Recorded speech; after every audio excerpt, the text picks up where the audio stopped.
காய்ச்சறதுன்றது தான் செய்து காட்ட போகிறேன். இப்போ வந்து ஒரு சுத்தமான ஒரு பாத்திரத்தை சட்டி ஒன்று, பெரிய சட்டி, அதை கழுவி எடுத்து தொடச்சி போட்டு இந்த நெய் பட்டர் முழுக்க ஒரு 10 கிலோ பட்டர் எடுத்துருக்குறேன்.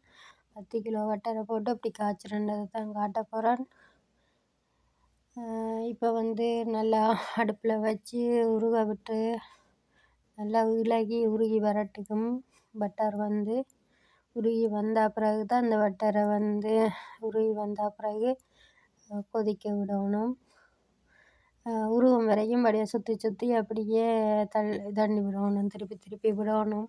அப்போ தான் பட்டர் வந்து உருகி வரும். இப்போ வந்து கொதிக்க தொடங்கிட்டுது. நல்லா கொதித்து இந்த நுரை வந்து மேலே மிதந்து வரணும். மிதந்து வரும்போது அப்போ தான் இதாக இருக்கும். நல்லா நெய் நல்ல வடிவாக கொதித்து வரும். இதே போல் நீங்களும் பட்டரை வாங்கி வீட்டிலே நெய் காய்ச்சி எடுத்துக்கொள்ளலாம். நெய்யை வடிவாக வீட்டிலே வடிவாக செஞ்சு எடுக்கலாம். ஈஸியான இதுதான் இது. வந்து பெருசாக கஷ்டம் இல்லை. நெய் காய்ச்சறது வந்து நல்லா கொதிக்கட்டுக்கும். நெய் இது வந்து கொதிச்சு வரைக்கும் மேலால் நுரையாக வரும். அந்த நுரை மேலே மிதந்து வந்து அந்த நுரை வந்து இல்லாமல் போகும் வரைக்கும் நல்லா கொதிக்க விடணும். இப்போ பாருங்கள், கொதித்து கொண்டு வருது.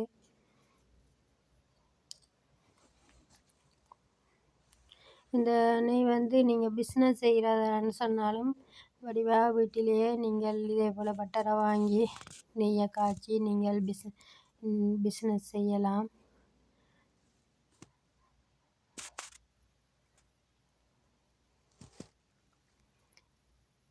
இப்போ வந்து வடிவாக கொதிச்சு வந்துட்டுது. இங்கே பாருங்கள், இப்படியெல்லாம் நுரை வந்து இப்படியே இந்த நுரை போகும் வரைக்கும் வடிவாக கிளறி இப்படி சுற்றி விடணும். நல்லா வடிவாக சுற்றி வடிவாக நீட்டாக அந்த கிளறி விட்டால் தான் அது வந்து அடியில் அடி பிடிக்காமல் எரியாமல் வரும். எரிஞ்சிடும், அடியால் கருகின மாதிரி வந்துடும். வடிவாக கிளறி விடணும். இதே போல் கிளறி விட்டு வடிவாக கொதிக்க விட்டு எடுத்துக்கொள்வோம். இப்போ கொதித்து வடிவாக தாண்டி வந்துட்டுது. இந்த பாருங்கள், வெள்ளையாக மேலால் நுரையெல்லாம் வருது. இந்த நுரையை வந்து நாங்கள் வடிவாக தாண்டி விடுவோம், கிளறி விடணும்.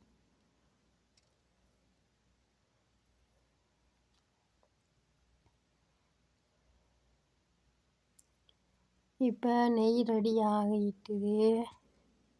இன்னும் ஒரு கொஞ்சம் 10 நிமிஷம் கொதிக்க விட்டு நாங்கள் நெருப்பு அணைச்சி விடலாம்.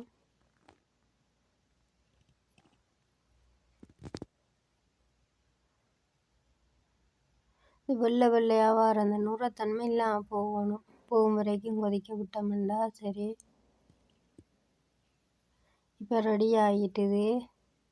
ஆற வச்சு எடுத்தாச்சு. இங்கே பாருங்கள், அந்த வெள்ளையாக வந்த நுரையெல்லாம் இல்லாமல் போய் கொஞ்சம் தான் மேலால் மிதந்துருக்கு. இதை நாங்கள் வடிதட்டு வச்சு நாங்கள் வடித்து எடுத்துக்கொள்ளலாம். வடிவை சுத்தமாக வடித்து எடுத்து தான் நாங்கள் போத்தில் ஊற்றி வைக்கணும்.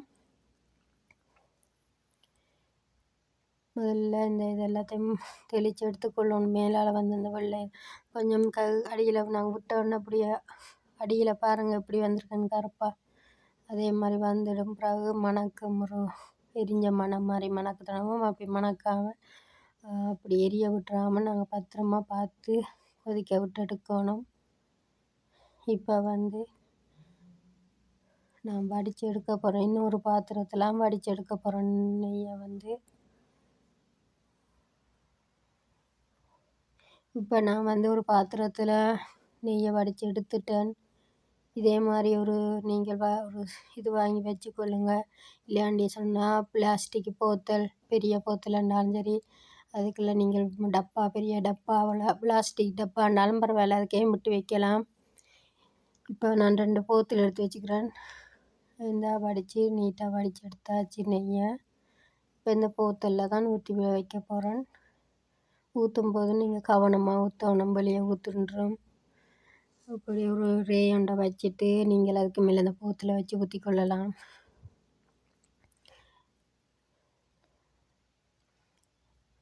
இப்போ வந்து இந்த போத்தில் ஊற்றி வைக்க போகிறேன் நான்.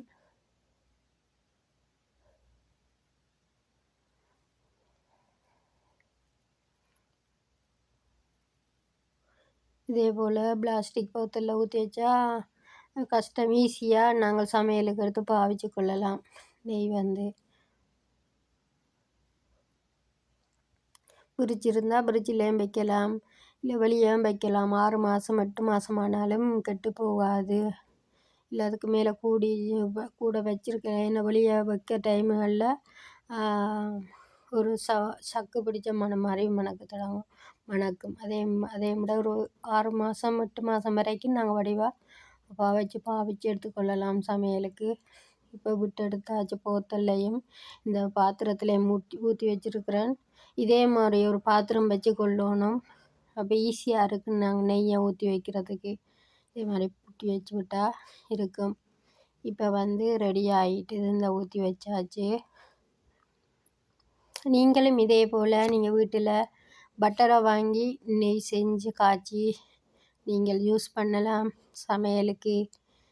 நீங்கள் ஒரு பொங்கல் செய்யலையோ சாப்பாட்டுகளில் நீங்கள் வடிவாக சேர்த்து கொள்ளலாம். நெய் வந்து சின்ன பிள்ளைகளுக்கு நெய்யில் சாப்பாடு செஞ்சு கொடுத்தா சத்தாகவும் இருக்கும் நல்லா. இதே போல் நீங்களும் செஞ்சு பாருங்கள் வீட்டில்.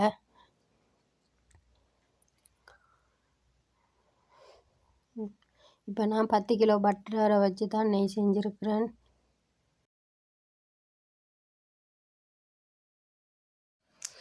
ஓகே ரவங்களே, இந்த வீடியோவில் நான் 10 கிலோ பட்டரை வச்சு எப்படி நெய் காய்ச்சிறான்னு சொல்லி செய்து காட்டியிருக்கிறேன். இந்த வீடியோ உங்களுக்கு பிடிச்சிருந்தா வீட்டில் நீங்கள் செய்து பார்த்துட்டு மறக்காமல் கமெண்ட் பண்ணுங்கள், லைக் பண்ணுங்கள், சப்ஸ்கிரைப் பண்ணுங்கள். ஓகே ரவங்களே.